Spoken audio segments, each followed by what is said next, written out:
appears that a lone individual, the suspect, entered the arena to watch the hockey game of a family member, and unfortunately during that time a shooting occurred. A late breaking news conference tonight as a deadly shooting rocks the hockey community with the shooter identified. 3 people, including the gunman, dead after the shooting at the Lynch Arena in Pawtucket. Dispatchers putting out the horrific call. It's by the Lynch Arena, 25 Andrew Fairland Way, for a report of a double shooting from the police. And it turned out to be more than a double shooting. The terrible scene unfolding during a high school hockey game between 2 co-op teams from many towns across the state of Rhode Island.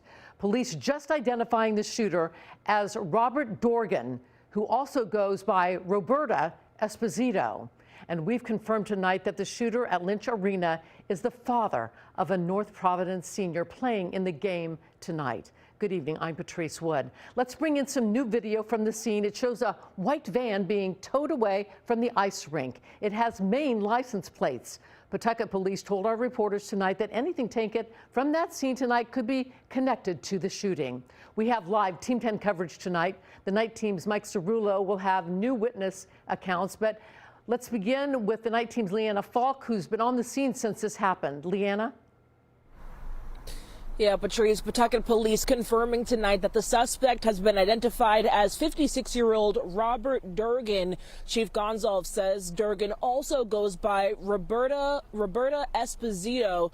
Chief Goncalves says that whether or not Dorgan is transgender is irrelevant to the investigation, but this is what we know so far. We know that the first call came into police around 2:30 this afternoon.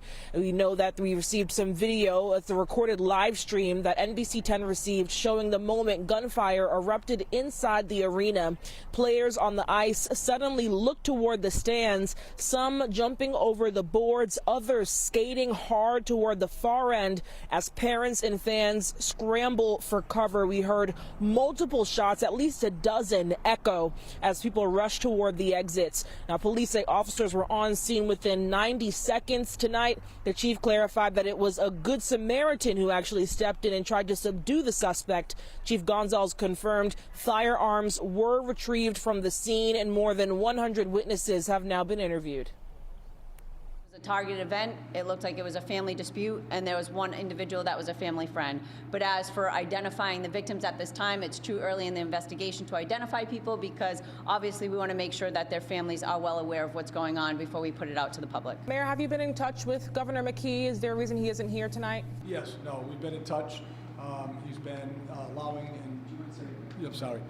He's been supporting, as well as the Attorney General and many others. We'll be briefing each other tomorrow with everyone and probably doing a joint statement at some point. But yes, the state has been very active and involved. Now, investigators are now reviewing multiple videos from inside the arena and continuing to piece together a timeline here. Police say at this point Pawtucket had no prior interactions with the suspect, and we are still learning whether or not the suspect had any interactions with other police departments. Now, what we do know is that grief counseling will be available tomorrow in person at Blackstone Valley Visitor Center starting at noon for anyone that was inside the arena and their families. We also know that the state is now launching their 211 hotline for anyone that needs emotional support during this time. I want to bring in our colleague, NBC 10's Mike Cerullo. He's standing by now. Mike, you can only imagine the grief and the trauma that these folks have experienced in the last 2 hours. Well, Leanna, hearts are, of course, very heavy tonight. Lives are forever changed, and families are still trying to process this tragedy. And as they do, take a look here. You can see this bouquet of flowers that now sits right outside the rink where this happened, all while we hear chilling accounts from those who were inside when those shots rang out.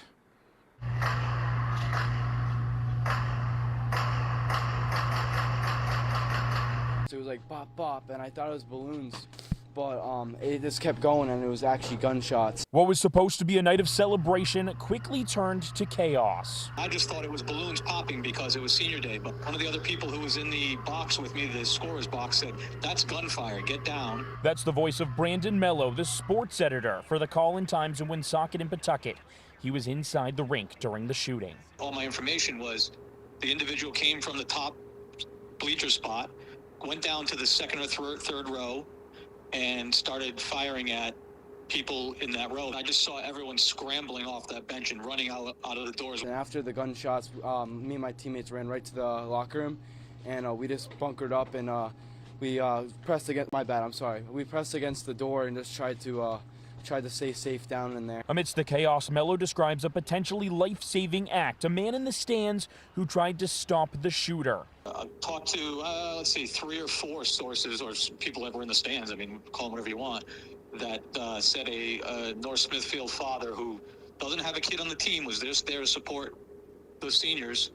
He grabbed the gun, the first gun, and according to other people, he had a second gun and started firing that gun and then eventually shot himself. I would assume that wasn't the plan for that person, was to have that gun taken away from him. So I would think that person, that North Smithfield parent, saved a life. The shooting itself lasted less than a minute, but through loss and pain, both physical and mental, its effects will last lifetimes. Kids I talked to, their faces, when I was talking to them after the incident, I just feel horrible for them. Like, those kids' childhoods are taken away from them by what happened today. I feel horrible for them about what they had to witness today.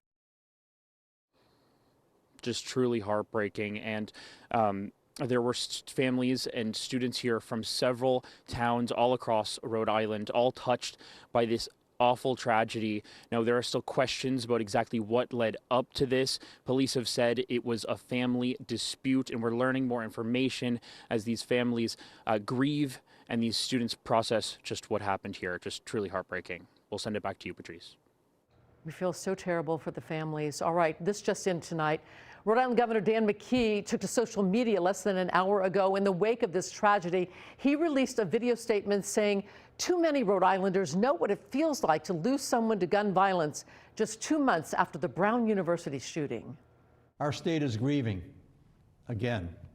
As governor, a parent, and a former coach, my heart breaks for the victims, families, and everyone impacted by the devastating shooting at Lynch Arena in Pawtucket. I am deeply grateful for the first responders, hospital staff, mental health workers, RIPTA drivers, and everyone who responded quickly and bravely. Many courageous acts. We're now taking a look at surveillance video from a convenience store near Lynch Arena where the shots rang out. You can see several people rush into the store and take cover right after the shooting. Family members, friends, and even a few players. You can see they're still in uniform, wearing their skates, hiding in that convenience store after they ran out of that arena. There are a number of stores around that hockey rink, and there are some homes in the area, too. NBC 10's Dan Janig and Jean Valicenti spoke live with one man who saw people running after the shots were fired.